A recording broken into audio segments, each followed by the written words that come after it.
Hello, and welcome to the Health Trip podcast with me, Jill Foose. I'm a functional medicine and integrative nutrition health coach from downtown Chicago, and I'm also the founder of Jill Foose Wellness, a private concierge health coaching business where I work with individuals, groups, and corporations, deep diving into helping folks discover their own unique health equation to optimize their wellness. Join me and my guests as we venture down intriguing, science-packed roads, debunking old medical paradigms, perusing new innovative therapies, modalities, and protocols while living our best life. On today's podcast, I welcome Dr. Stephen Hussey.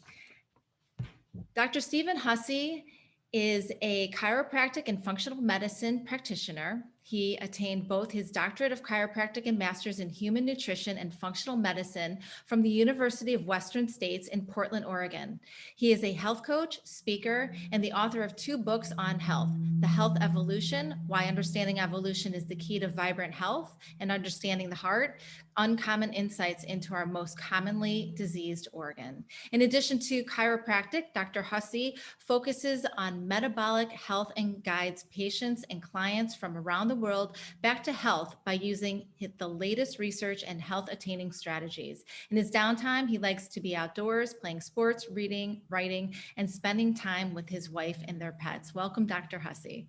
Thanks for having me. I'm happy to be here. Yeah, I'm excited to deep dive into heart health.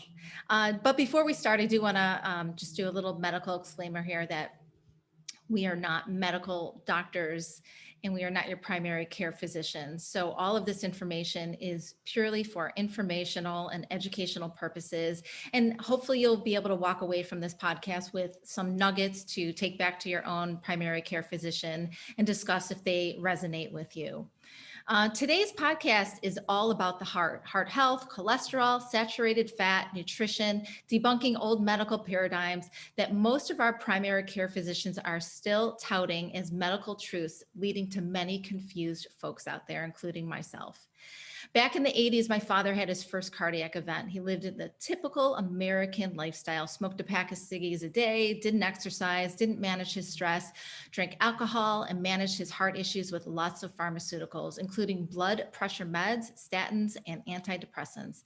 The one thing he got right was eating lots of animal meat, most likely a T-bone steak is what I recall. But the doctors took away his red meat, they took away his salt, and they took away his saturated fats, and he quickly deteriorated, ended up having a massive heart attack and passed away.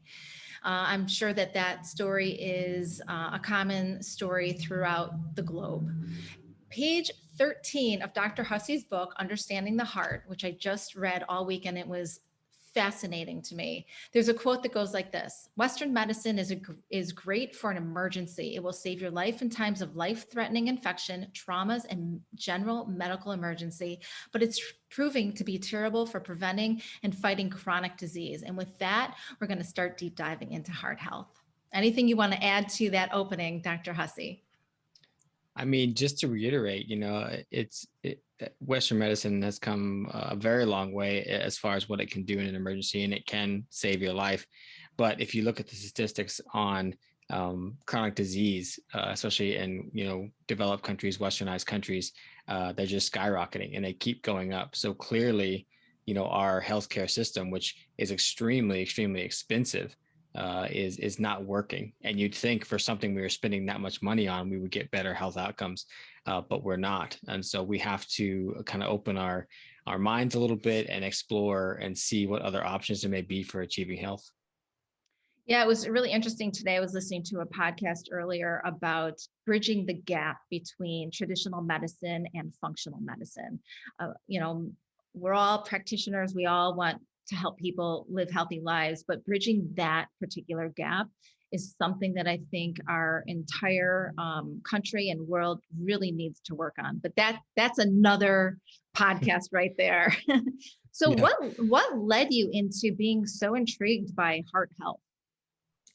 Well, I guess many practitioners in functional medicine or just achieving health space, is my own health journey, my own health struggles. And so, yeah, when I was a kid, I had lots of inflammatory conditions, starting from the age of 2.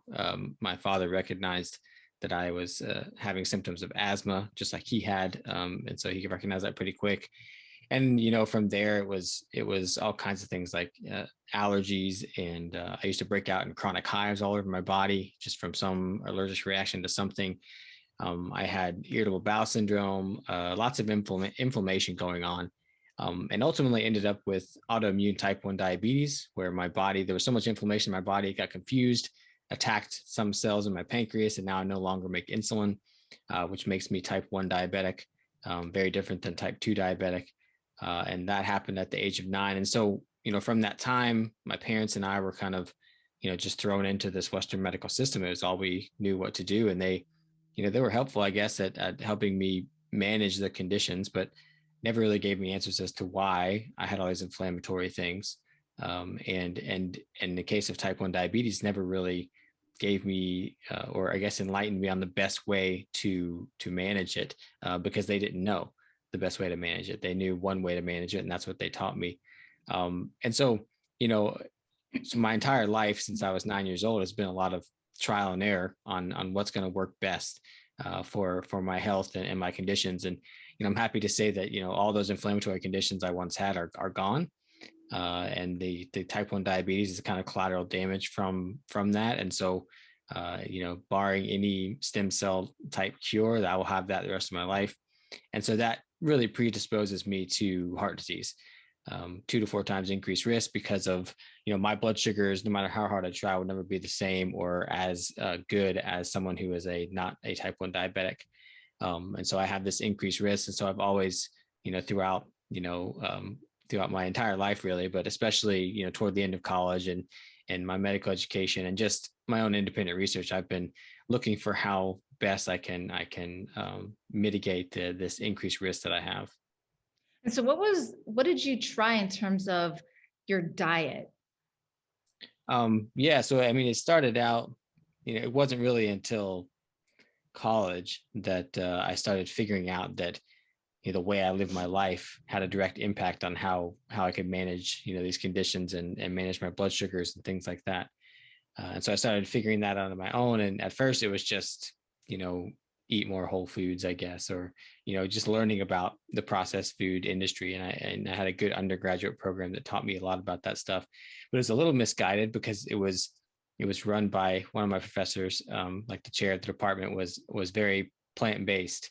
And so we got that message a lot in college. And so originally it was whole foods, but it was more plant-based. And I convinced myself that was the way to go. And I started finding information that reinforced that idea, and wasn't looking at the other side of things. But eventually I realized that I was getting sick a lot, and so I was tired, and blood sugars really weren't that much easier to control. I mean, it was about the same. And so then I kind of moved into more of a paleo diet, and then eventually like a paleo low carb diet. And that's when things really, I started seeing the huge differences. Then was when I went lower carb. This whole time I've been whole foods, but for me personally, as a type 1 diabetic, lower carb was the game changer, I think, because it makes sense. My body has trouble regulating blood sugars on its own. So we would, limit things that affect blood sugar the most, which is carbohydrates, as far as acutely, and so that was a huge thing there. And then, I've more recently did, a carnivore diet, a totally animal foods diet. And that gave me some health benefits. Like it was the first time in my life I had absolutely zero gut issues. But I've since gone off of that diet. I'm eating more plants again, and the gut issues have, they weren't that bad after I changed my diet before, but there were still some there. But even since then, they've been fine. So yeah, I mean, I've tried a lot of different things. And I'll probably try more as I come across them. But yeah, right now it's pretty low carb, kind of paleo-ish diet. Right. So you're eating animal-based foods as well. You're continuing on with Definitely. that. And Yeah, I mean, I'd say like 85% of my diet is pretty much animal foods. And I had a very similar path. When my father had his first cardiac event, I went pure vegan. Never felt so bad in my entire life. I gained 15 pounds. My skin looked awful. I had no energy, bloated, just crappy moods all the time. And then I slowly moved through paleo, keto, low carb, keto carnivore. And then I went carnivore for a year and a half. All my blood work looked great and I felt great. And so now I'm back to eating mostly carnivore, about 95%, and a little bit of plants. And the reason I'm stressing this animal-based nutrition is because we're going to dive into saturated fats and cholesterol. And most doctors would tell us, most traditional doctors would tell us, absolutely not. Zero saturated fats. Don't eat red meat. They don't care if it's grass-fed or not. Just don't eat it. You want lean cuts of protein. So let's just start talking about cholesterol. Explain to the listeners what cholesterol is, what saturated fat is, and how all of this gets broken down in our body and sort of the path it takes. Yeah. So, I mean, first off, the idea that cholesterol and saturated fat cause heart disease was kind of a misleading idea that came from some kind of flawed research in the 50s. But at the time, it kind of stuck, and it was kind of became the conventional wisdom of what causes heart disease, because Americans were looking for an answer at that time, and someone gave them one, and that was kind of what it was. And that was kind of before the research came out on these types of things. But yeah, like cholesterol, saturated fat, like 101. So cholesterol is a kind of like waxy like substance that our body uses for a lot of things. And so animals use cholesterol. That's the type of fat that they use, and plants use phytosterol. And so, we're animals, and so we use cholesterol. That's what we need. And we can use phytosterol because people eat a lot of plant fats, and their body can use them to an extent, but they can cause some damage. But cholesterol is what animals are meant to use.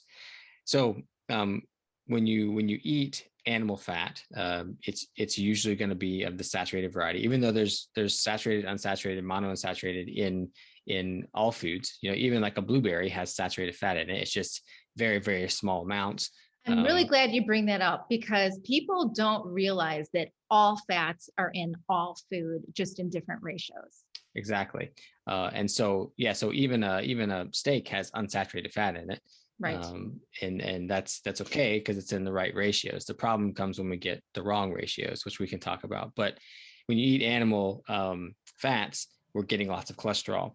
And so your body will absorb that. And the way it absorbs fats is a little bit different than it absorbs other things. It packages them in what are called chylomicrons, which are just the largest kind of, think of them as like buses, the largest bus that carries cholesterol around. And so that is transported through a different system, through the lymphatic system, and it comes out into the bloodstream. And then those chylomicrons, are metabolized, in the liver, and they become what we call LDL and HDL and VLDL, all these different lipoproteins, which is when you take a cholesterol panel, they're mainly measuring these lipoprotein numbers, and those lipoproteins have cholesterol stored in them. So when you're taking those cholesterol numbers, you're not actually measuring cholesterol directly in all the numbers. Only one of those numbers, the total cholesterol, is actually measuring that. But then there's, this thinking that on this lipid panel, that higher amounts of, say, LDL, this lipoprotein, is going to cause heart disease. And higher amounts of the HDL, the quote unquote good cholesterol, is going to help you prevent heart disease and those types of things.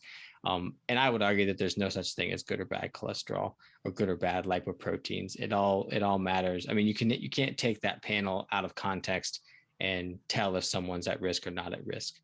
But there's a reason that, well, first of all, cholesterol has to be packaged in these lipoproteins. Because it's fat soluble, it's not water soluble, and so the blood is about half water, and so those cholesterol molecules could not get transported, could not move throughout the blood without a bus, something to transport it, and that's what the lipoproteins do. But which lipoprotein is responsible for shuttling all the cholesterol around? The LDL. Well, Okay. the VLDL, then it becomes IDL, LDL, or IDL, and then LDL. So there's different sizes, right? And that's just because as they give up cholesterol, they get smaller. And so they've labeled them, different densities. LDL is low density lipoprotein.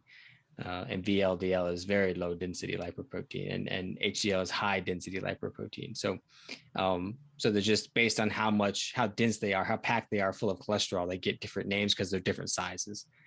And so these things are going throughout the body, delivering cholesterol, because that's very, very important to our bodies.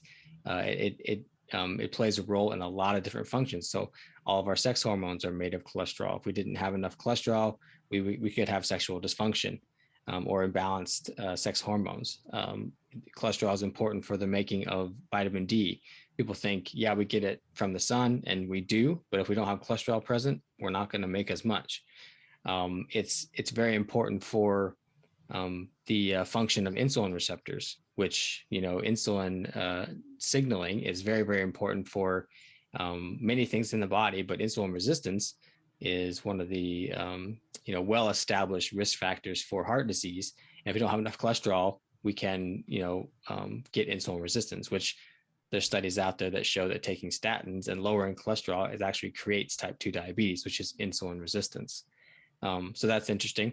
Cholesterol plays a role in cellular communication. It plays a role in all the cell membranes of every cell. So that's why if we don't have enough cholesterol, then and we're using plant cholesterol or phytosterol instead of that, it can actually make the red blood cells hard and not flexible like they should be. And there's some studies that suggest that, those hard red blood cells are not as good at moving through arteries, and they can cause or predispose to stroke and things like that. So it's important we have enough cholesterol to build, our cellular structure. So there's all kinds of things that cholesterol is really important for. And then, the question that obviously comes up with that is, yeah, that's great. Cholesterol, people use it for things, or we use it for things, but what if it gets too high? Is that a problem? And I would say right now, based on what I know from the research and everything, is that no, it's not in the context of other markers on your blood work panel. And so you have to look at everything in context. And so we're looking at markers of inflammation, looking at markers of insulin resistance. And if those things are generally good, then higher cholesterol has actually been shown for people to have less heart disease and less rates of cancer and higher cognitive abilities and less infection, all kinds of things, lower all-cause mortality in general, the higher the cholesterol is. And so I think that we've kind of blamed this thing that for heart disease, and I think that it's a little bit short-sighted to think that you could take one snapshot in time on a blood work panel, and one biomarker in general, like a cholesterol panel, or just LDL cholesterol, and assume that someone's risk for something, because humans and all living things are very complex biological ecosystems. And to think that, with literally hundreds of thousands, maybe millions of interactions going on at one time, and to think that you could take, even just one aspect of the body, which is the blood, and look at something in that blood and look at one thing in it, and then assume that someone has a risk of something without figuring out anything else about, the state of that person, is really short-sighted, and I think a little bit arrogant, I'll say, of medical research. And so yeah, that's just one argument there. And so that's kind of what cholesterol is, what cholesterol does, and what, LDL is. So yeah. So a couple things with that. Why are traditional doctors so against doing deeper dives into a lipid panel and inflammatory markers on blood work? A lot of times I get a client and they'll show me some recent blood work, and half of the information is missing. It wasn't even taken. And what is it about traditional medicine that just doesn't want to look? Is it something that has to do with the insurance companies paying for that, or are traditional medical doctors just not buying this story that cholesterol, that we need higher cholesterol in our bodies. Yeah. So there's a lot of different things that's keeping it this way. And I'd say that, well, just a little history. So back in, I think 1920s or so, um, John Rockefeller had all this money and had all this oil, and he was looking for ways to use. He's just good businessman looking for ways to use that oil.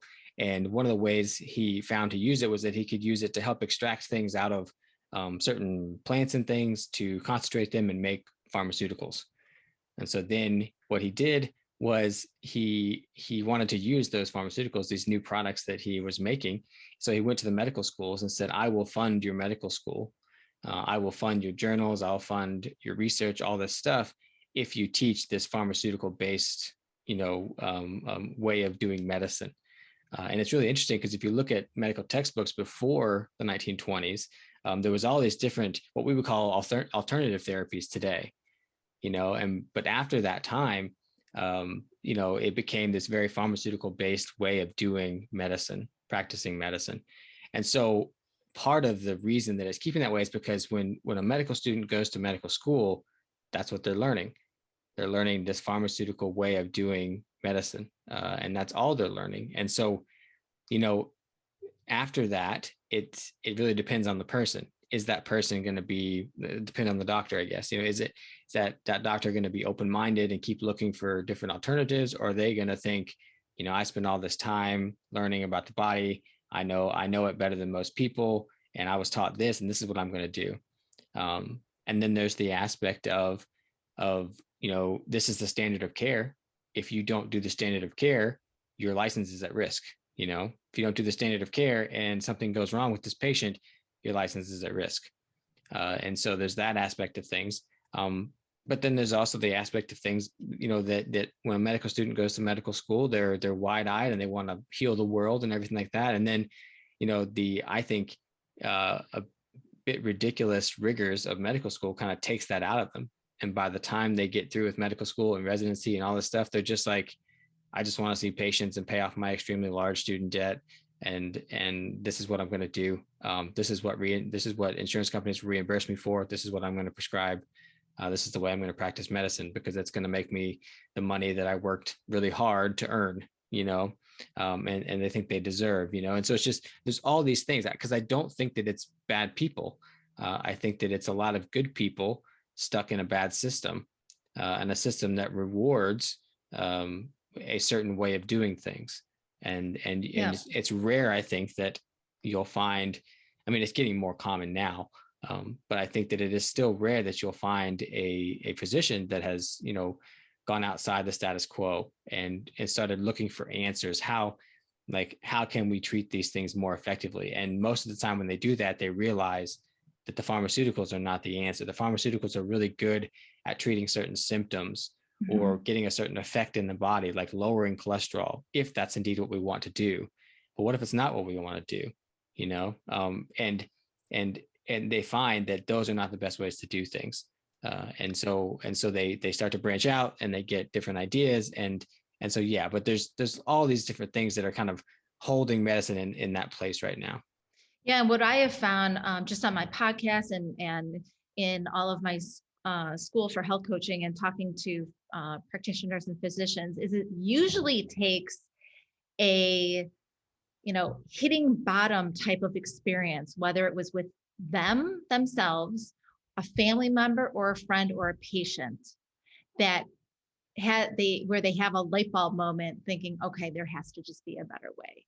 Like your experience, Yeah. and so many others. And that's what I believe functional medicine was born out of, just people having these experiences and needing to find other ways, tired of taking, all the pharmaceuticals and still not feeling optimized. And the whole point of living is to feel optimized. And, we're only here once and let's make the best of it. Right.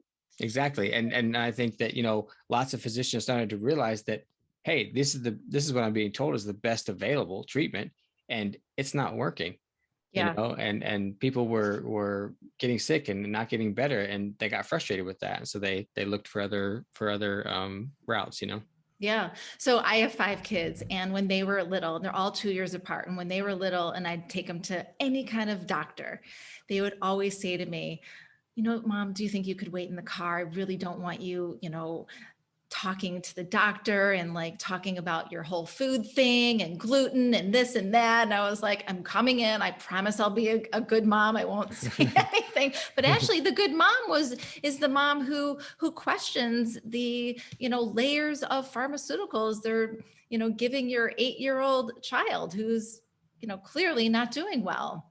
Yeah. So I find that interesting. When the Game Changers documentary came out, I had so many of my clients and non-clients reaching out to me and asking me, should I be going plant-based? What do you think? Maybe I need to stop eating all this animal-based food. And how important is it for people who are on their own health journey, trying to discover their own unique health equation, to really understand and find out where their information is coming from? Is it propaganda? Is it from a group of vegan businesses who are trying to sell more product? Is it from a school who's being funded by vegan corporations to promote a certain, like what you're saying, promote a certain medical theory? How important is that? Yeah, it's incredibly important to know, to know these things, know where the information is coming from, but also what type of information it is, because there's a lot of tricks that are played. I mean, we live in a capitalist society, right? And so, companies and people, for the most part, are just, they're looking out for their bottom line. They're trying to make a living, but sometimes it goes too far, and some of these big companies, like the pharmaceutical companies or the big agriculture companies, they can start to put all the money they have into things that will, in the long run, help them sell more products, right? And so we really have to be conscious of all the techniques that they're using to influence that information that we're getting. So what effect do these companies have on the media? What effect do these companies have on academic institutions and researchers? And by effect, I mean, are they funding them, telling them, hey, we want to get this result, mess with their statistics enough so that the result looks good, so we can market that and sell more, and we can create this whole idea, because it wasn't really like in the beginning, it wasn't really like a vegan companies with this agenda or whatever. It was food companies with an agenda. So it was like the sugar industry and the grain industry, like, the big cereal companies. I'm talking about Kellogg's and Nabisco and the seed oil companies. Like they wanted evidence that that they could sell to the public, showing that their products were better than meat or than saturated fat. And, who knows if those original scientists who blamed meat and saturated fat on things were funded by them. But I know that the T.H. Chan School of Public Health at Harvard is heavily funded by the processed food industry. And so it's no surprise that lots of the data and the studies that come out of them, or come out of that School of Public Health, are pro, plant-based, pro things that will lead to more sales of those companies that they're funded by. It's no mistake. And so the funny thing is that like the T.H. Chan School of Public Health at Harvard is like the king of epidemiology studies, which epidemiology is a type of research it's the lowest form of research there is, meaning that it's the least valuable form of research. We can't really gain much from it. But the reason that is because you see all these studies out there that say this is associated with that, or like red meat highly associated with irritable bowel or something like that, or Crohn's disease or things like that, or bowel cancer or heart disease or whatever. Mm-hmm. Yeah. And so the word associated, when you see that word, you should think, that's just an association. That doesn't prove causation, because they're trying to spin it off like it is causation. But it's not that. And we have to be very wary of those types of studies, because, two things could be associated with each other, but there's no way you can prove that one caused the other. So it's like, I mean, the most simplistic and example I could give is if you're standing on the sidewalk and you see a traffic jam in front of you, and you also see that it's cloudy, those clouds are associated with that traffic jam because they're happening at the same time. But no one would ever in their right mind say, yes, those clouds caused this traffic jam. Maybe that was the case. We don't know, but we couldn't prove that. Or did the traffic jam cause the clouds? I don't know. And the only way we would know that for sure is if we consistently created a traffic jam and saw if it got cloudy, or consistently created clouds and saw that it consistently created a traffic jam. We have to test that hypothesis. Because epidemiology studies are very good for forming hypotheses and seeing what things are associated with each other, but then we have to test them with controlled trials and things to see if that was actually the case. And sadly, the vast majority of our nutritional recommendations, the food guide pyramid and things like that, are based on these types of studies. And so it's extremely flawed. I guess to say it's extremely irresponsible to base any type of recommendation, whether it's from an academic institution or from the government, on those types of studies, because those they're the lowest form of science, and we can see what following those recommendations has given us, and it has given us, as Americans, that we're the sickest country in the world. Chronic disease is rising and rising and rising. Heart disease is still the number one cause of death in the world, but especially in America, even though red meat and saturated fat consumption has gone up and down, or it stays pretty level, while the processed food consumption has risen. So I think that pretty much tells us what's going on. Yeah, one of the worst websites anybody could go to find out information about heart disease is the American Heart Association. Yeah. I have clients that go to it and constantly come back to me and say, well, there's this and there's this, and it's not what you're saying. But here's one of the things they say. The American Heart Association warns against eating a high-fat diet and using hormone replacement therapy post-menopause. I want to talk about menopause, low estrogen, and women's heart health, because heart disease is the number one killer for women. I think it's 1 out of every 5 women die from a cardiac event. Mm-hmm. And most of that is post-menopause. Mm-hmm. So, today I went to the American Heart Association. I saw that, and I'm always trying to get my middle-aged female clients to eat more fat and saturated fat. Mm-hmm. And they have a really hard time wrapping their head around it. Their fat causes fat to them. And so when I see this information written on that website, it just infuriates me. So let's just talk about menopause and women's heart health for a minute. Yeah. Well, first of all, you mentioned that, people think that eating fat makes them fat, which is nothing to be further from the truth. Right. So think about it this way. When we restrict carbohydrates, not that carbohydrates are evil, but when we restrict carbohydrates, especially processed food carbohydrates, and we eat more fat, whenever your body starts burning fatty acids because it's forced to, when you remove those carbohydrates, it also starts making ketones. And ketones are very important because they are a form of energy we can waste. If you're eating a bunch of carbohydrates, your body has no choice but to store them. Okay.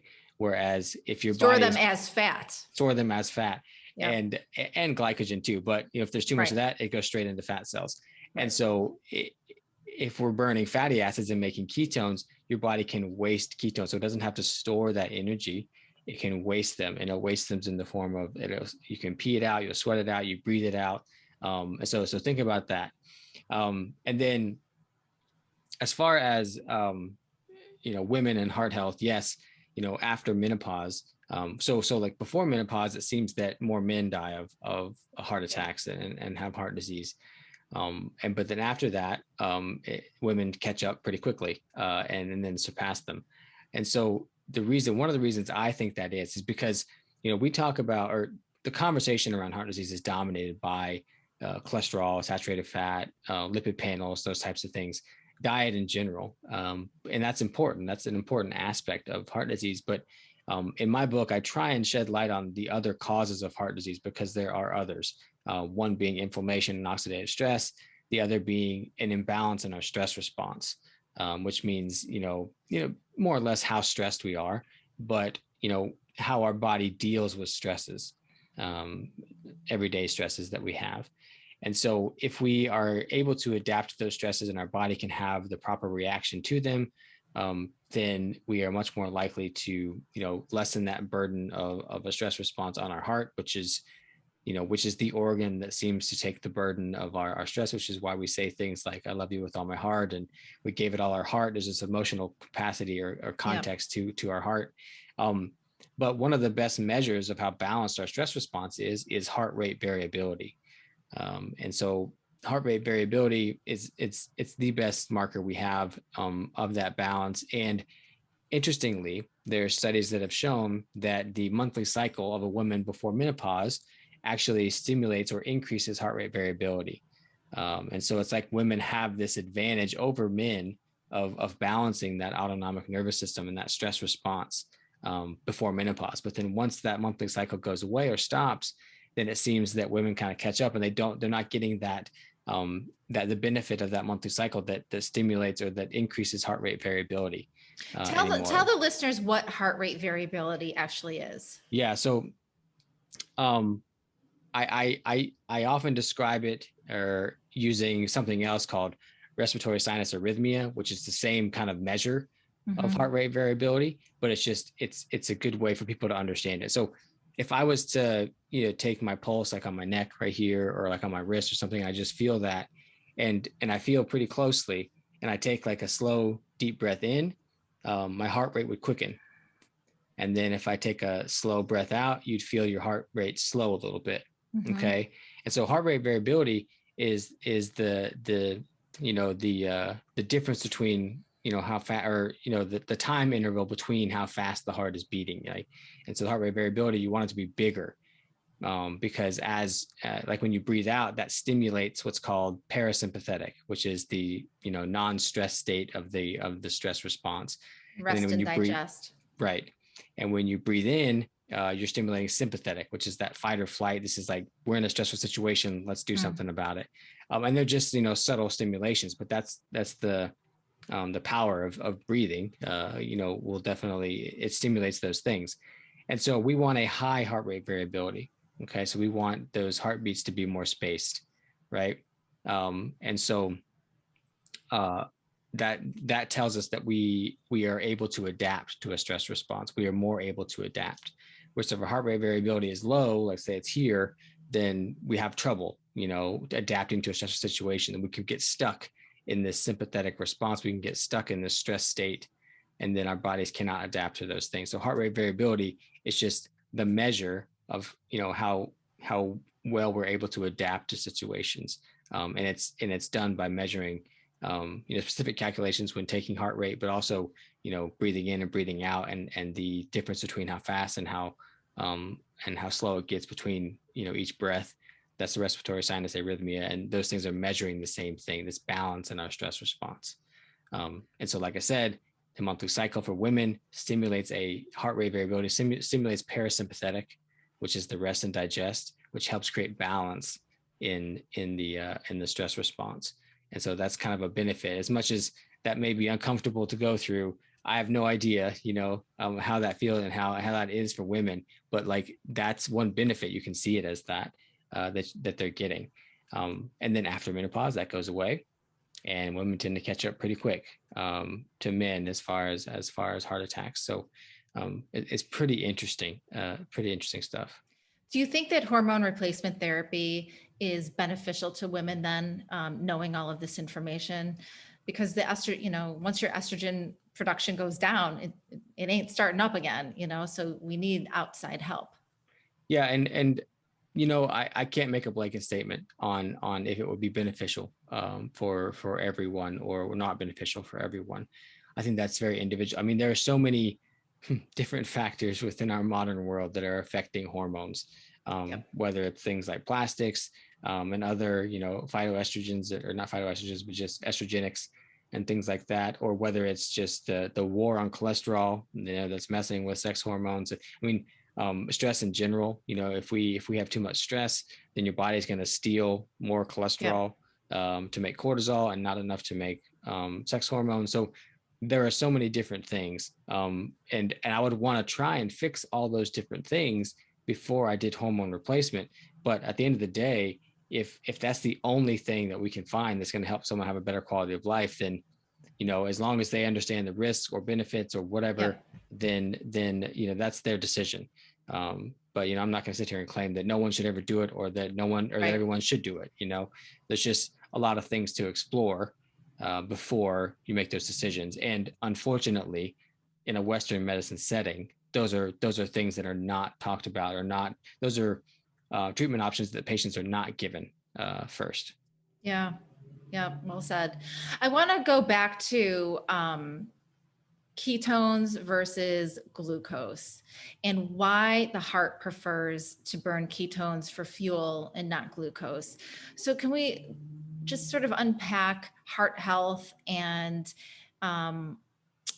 being a glucose burner, which most people on the globe are, versus going through a dietary change that will help your body adapt to burning fat? Yeah. So I've come across a lot of research and just evidence in general that suggests that, yes, the heart prefers to burn ketones and fatty acids, and it has mechanisms in place that, I guess, ensure that it has those things more than other tissues. But in general, I think the entire body, would prefer to burn fatty acids and ketones. And in reality, all of our tissues are burning all of them at the same time.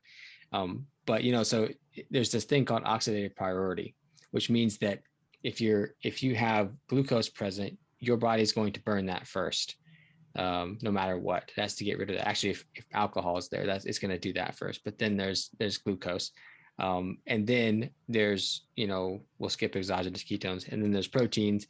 But that's really only reserved for like times of starvation, when your body has to literally break down proteins to burn them because you're starving, like you're in starvation. And then after that, it's fatty acids and ketones and things like that. So it has a stepwise process to get to the fatty acids. So we have to kind of restrict the carbohydrates mainly in order to get to the place where the body will burn fatty acids and ketones. And that's generally what happens in the entire body. But it's only in these modern times, or really since civilization became about, that we would have had opportunity to eat fats and carbohydrates at the same time. And so most of the time before that, it was one or the other. It was either in a meal we were eating only fats for energy source, or only carbohydrates. And it was only after we started farming and civilization that we were able to eat both at the same time. But the really interesting thing about the heart, though, is that there are studies that I found that show that even in the presence of glucose, the heart chooses to burn ketones and fatty acids. So it's like that oxidative priority situation doesn't apply almost, because the heart is burning glucose, and then they infuse the tissue with a ketone. I think it was beta hydroxybutyrate, and then the heart chose to burn those more. It was still burning some glucose, but it chose to burn the ketones, which is really interesting. And so it's almost like, and I think there are reasons for that. I think that, when we're burning carbohydrates or glucose for fuel primarily, we can have more oxidative stress. We make less ATP, which is our energy source, like our energy currency that our body uses. And so those things don't sound too good, running on glucose, more free radicals, more damage, more oxidative stress, and less energy. And so it's almost like the heart couldn't deal with that.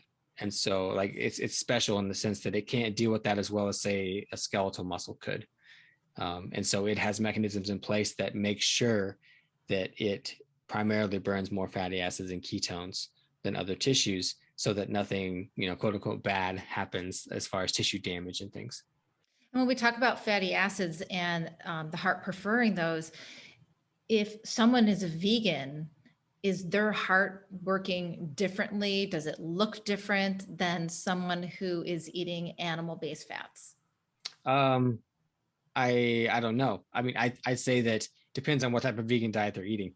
if they're eating a vegan diet that's, higher in carbohydrate, lots of starchy carbohydrates, or even processed food, like a processed food vegan diet, that those out there, then potentially they'd be really metabolically inflexible, and that would predispose the heart to having to burn more glucose than it would like to. But you could do the same thing with the standard American diet that wasn't vegan. It could be eating all these, processed food, carbohydrates, and vegetable oils and things like that, which the vegetable oils, I think, are the real culprit, the main driver. But because those fatty acids are not fatty acids you want to be burning in high amounts. And so yeah, quickly name off the oils, the rancid seed oils that folks should absolutely stay away from. Yeah, so it's foods like canola oil, corn oil, soy oil, safflower oil, sunflower oil, all those types of things. Generally, I would prefer that our fats be solid at room temperature. And people always say, what about olive oil? What about avocado oil? And, yeah, those are probably better than the pure vegetable oils, but I would still prefer our fats to be solid at room temperature. So butter, lard, ghee, beef tallow, that kind of stuff. Yeah. So the vegetable oils, and you have to be careful too. All the things that people fear. Yeah, exactly. We've got it completely backwards. And you have to be careful too, because lots of foods that you could be eating may have vegetable oils disguised in them. The partially hydrogenated oil is on the back. People don't know that's a vegetable oil, or it could be hidden in a lot of different ways. But generally, if you're not eating processed foods, you're avoiding that issue. Absolutely. Of having to figure out what's in those things. But yeah, the vegetable oils are the they're low carb for sure, but they are a very processed food and not a food you want to be eating. And even if they say organic, still walk away. Just walk away. I mean, I don't even go down the aisle. It always shocks me that you go to like a Whole Foods and you go to like their prepared food section and it just says organic expeller pressed canola oil. I'm just like, this is not a whole food, first of all, and it's extremely bad for our metabolism. Absolutely. Let's talk about statins. So statins are the #1 selling pharmaceutical in the United States or global? Is it both? I don't know. I think it's just United States. Okay. And they are prescribed to people whose cholesterol panels don't look so good, when a traditional doctor most likely will see that their LDLs are off the charts high, over the normal range. And that leads me to the question of, how does a normal range of an LDL differ from an optimal range? Yeah, so like normal, they'd say, between like 100 and 150. And then like optimal will be under 100. And so I'm over 300. Yeah. And I mean, last time I looked, I think I was over 200. Yeah. So anyways, yeah. So that's the cookie cutter approach. That's what's learned. And in medical school, that's what they learn to do. Is like, you take a blood test, you see the result, and you treat the blood test, right? You don't treat the person. It doesn't matter what their opinion is. This is the recommendation. This is how you correct high cholesterol. Right. Here's the thing. High cholesterol is not a pathology. It is not a disease.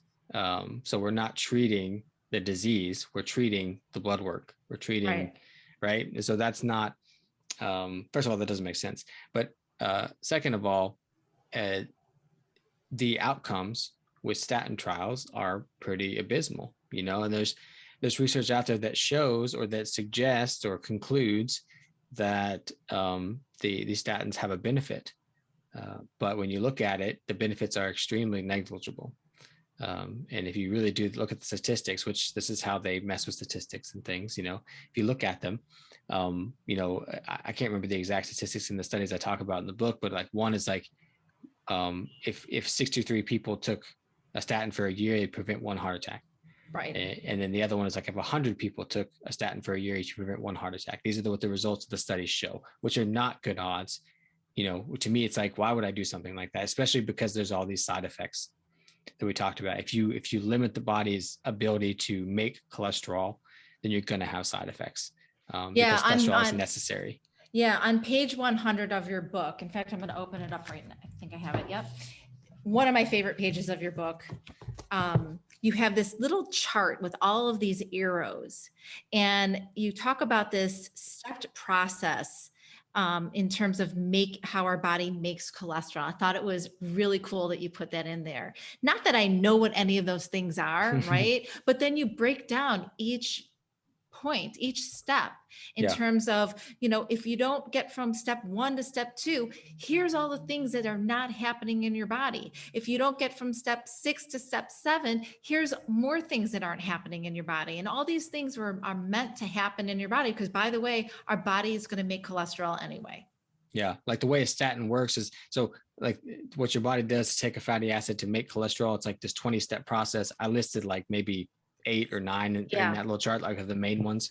But it's like this 20-step process, and a statin inhibits the making of cholesterol at like step number 2. And so at the HMG-CoA area or step there. And so by doing that, you're inhibiting all the other intermediates that are made in the process of making cholesterol. And guess what? The body uses those intermediates for other things as well. It's not like cholesterol is the only goal of that whole process. And so if you're inhibiting, step 2, then all the intermediates you get at step 3, 4, 5, 6, 7, 8 are not available for the body to use for other things. Like, for example, we talked about the insulin receptors. So dolicol is one of those intermediates. If dolicol is not available, then the insulin receptors can't stay healthy, and therefore we get insulin resistance, which is a much better indication or indicator that we're at risk for heart disease than cholesterol. So we're inhibiting cholesterol, which likely does not cause heart disease, and we're creating something that does cause heart disease by taking these statins. And so that's not to say that everyone should swear them off. It's to say that you should have this conversation with your doctor and say, hey, what am I really getting out of this? And if they don't have a good answer, maybe you should look elsewhere. Absolutely. In your opinion, who should take a statin? I don't know. I'm hesitant to say no one, but that's what I want to say. I don't know. That's a tough question. I think that there are what people call pleiotropic effects, which are, anti-inflammatory effects that statins seem to have. That's largely where the small benefit they have seems to come from. It's not the lowering of cholesterol, it's the anti-inflammatory effects. But hey, there are plenty of other ways I can have anti-inflammatory effects on my body than taking a drug that has the side effects of preventing cholesterol formation in your body. Yeah. Again, I don't want to give a blanket statement and say nobody, but I don't see the benefit. I don't see in the research or anecdotally. I don't see it. They're not helping prevent heart attacks clearly, because heart attacks are growing, heart disease is growing, despite them being like the number 1 prescribed drug out there. So clearly there's a disconnect. Yeah. One of the things you wrote about that I found really interesting, because I am a huge fan of weight training. I always try to encourage especially my female clients. They think they're going to get like too big and too muscular. It's almost impossible for women. I mean, the women bodybuilders do a lot of amazing things to get their body in that condition. It's just not what it's not going to happen to most of us, right? Mm-hmm. But weight training is super important. And one of the points you made in that chart on page 100 was that if you don't get to a certain point and cholesterol is not made, you're not going to be able to repair muscle tissue or build muscle tissue. So now you've got, a middle-aged man trying so hard to reverse his health, but his doctor puts him on a statin. And now he goes to the gym, right? He's paying all this money for a private trainer. And guess what? He's going to feel fatigue, right? Because he doesn't have enough CoQ10 being made, and he's not going to be building muscle tissue. Exactly. And, maintenance of muscle mass as we age is the number 1 predictor of longevity. So if we're inhibiting that process, then that's dangerous. And I can't tell, like, I'm a chiropractor, and I do online health coaching. I work with metabolic health, but I have a very neuromuscular skeletal like practice. I treat pain, and we treat the nervous system. Chiropractors treat the nervous system, not pain, just so everybody knows. But we have patients that come in with pain, and I can't tell you how many times people say, I'm on pain. And I say, when did this start? And they say this time. And I said, did you do anything at that time? And they say, oh yeah, I was put on cholesterol medication. Yeah. And that's causing your muscle pain, Yeah. Let's look at your spine and correct your spine, but hey, talk to your doctor about that. Right. Because, I can give you all the evidence that shows that cholesterol is not the evil thing that we've made it out to be. And you go talk to your doctor about that and decide if you need to be on that drug or not. Yeah. And then, if we want to circle back to the sex hormones, you need cholesterol to make sex hormones. So here you are at the gym with your private trainer that's costing you $150 an hour, and you're fatigued, you can't build muscle, and now you have no stamina, you have no libido. So what's the point of any of it? So a lot to think about before taking that step and taking a statin. And walking out of your doctor's office appointment where he's telling you to take a statin leads to my next topic, which is optimal lifestyle for heart health. We've talked about the animal-based diet versus a plant-based diet in pretty good depth. But what are your favorite tips on heart health to dole out? Yeah. So in the book, I talk about like these three themes, and we've mentioned them, a few times. Is one is do things that create metabolic flexibility, and that's largely going to be driven by diet, and the number one thing to do there is eat a whole foods diet, right? Tell the listeners what metabolic flexibility is. What's the definition? It's basically training your metabolism in a way that it's easily able to go back and forth between burning carbohydrates and fatty acids, or glucose and fatty acids, because in this day and age, most people are eating way too many processed carbohydrates, and so they've almost forgotten how to burn fatty acids, and you have to kind of teach your body to do that again by restricting carbohydrates and things like that. But a whole foods diet in general is probably going to create metabolic flexibility. It does not have to be a full-blown ketogenic diet. Right. But yeah, we want to eat in a way that creates metabolic flexibility. That's number one. So whole foods, and there's lots of different whole food diets out there. I think some are better than others, but most of them are going to create metabolic flexibility. So that's number one.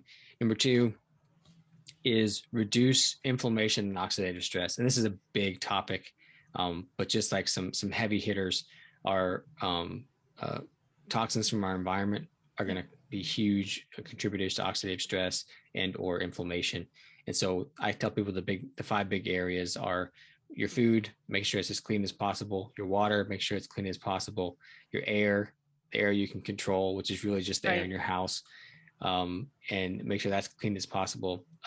Cosmetics, cleaning products, those 5 areas. Make sure that you're not exposing yourself to things that are really damaging your body. Get the cleanest versions possible in that area. But then also just being on the lookout for heavy metals.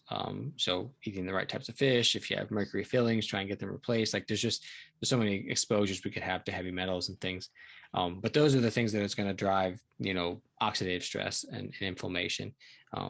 The main drivers, I guess. And then the third thing is the thing I think that gets ignored a lot is achieve balance as best you can in your autonomic nervous system, in your stress response. And there's lots of different things, lots of different ways that we can do this. And so whether that's, having meaningful, loving relationships, whether it's some type of meditation or prayer or whatever routine, gratitude routine, spending time in nature. So the sleeping, yeah, proper sleep. Yep. But there's lots of studies that show that the stress that creates poor health and the stress that creates imbalance in our autonomic nervous system is not just like your, because you could have like this, high performing CEO of this company, right?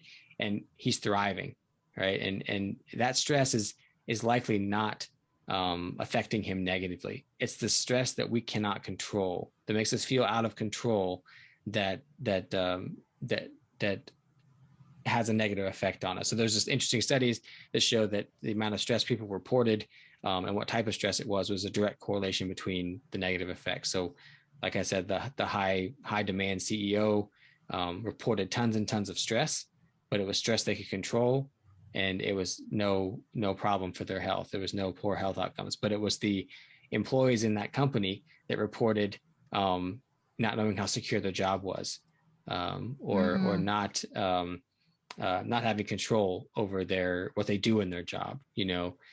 Those are the types of stresses that really had a negative impact on us. So when you look in your life and you try and mitigate stresses, focus on the ones that make you feel like you're out of control, or makes it feels like your life is unpredictable or something like that. See if you can mitigate those somehow, because those are the big hitters. So yeah, like I said, you can go on and on about all the different things you could do. People do like these biohacking things like gargling or whatever that stimulate parasympathetic and help create balance. So yeah, I mean, those are, want to try and correct those three imbalances that happen in the body. And if anything you do is doing one of those three things, you're on the right track.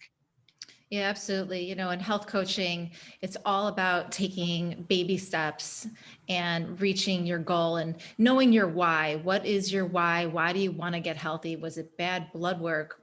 Are you expecting a grandbaby and you want to be around for your family? Everyone has a different why. And I think that is the first step to making these behavioral changes.